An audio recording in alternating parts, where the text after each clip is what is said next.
Maintenant, on doit créer la base de données SQLite. Donc, pour cela, je vais créer une nouvelle classe que je vais appeler MyHelper. La classe hérite de la classe SQLite OpenHelper. Cette classe va m'aider à créer la base de données. Il y a des méthodes abstraites, donc il va falloir les implémenter. On va générer les méthodes, implement méthode, donc ces deux méthodes. Et on va également générer un constructeur pour cette classe.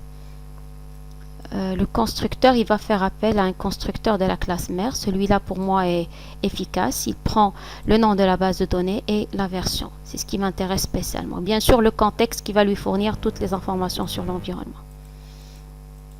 Alors, voilà. Donc, au niveau de la création, donc notre base de données SQLite, elle va contenir une seule table qui est la table mesure.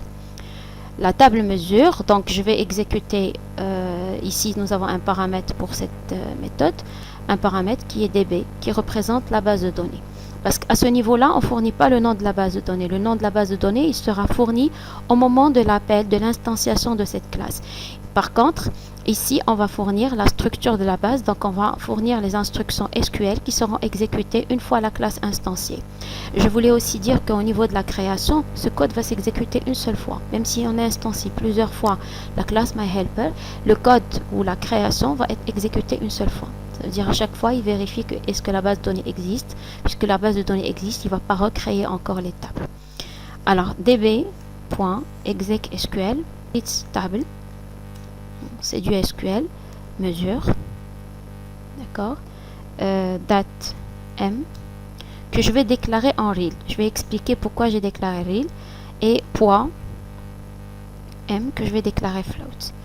Alors, concernant le type date il n'est pas reconnu par SQLite, donc il ne le reconnaît pas. Chaque fois qu'on a un type date, on a le choix entre le représenter sous forme de real, integer ou alors texte. Par la suite, on verra qu'il y a des fonctions qui vont nous permettre de l'interpréter dans les deux sens. Si on met ici date, c'est pas une erreur, mais il sera interprété quand même comme étant un real. Voilà le code. Donc pour l'exécution, c'est tout ce que je vais faire au niveau de cette classe.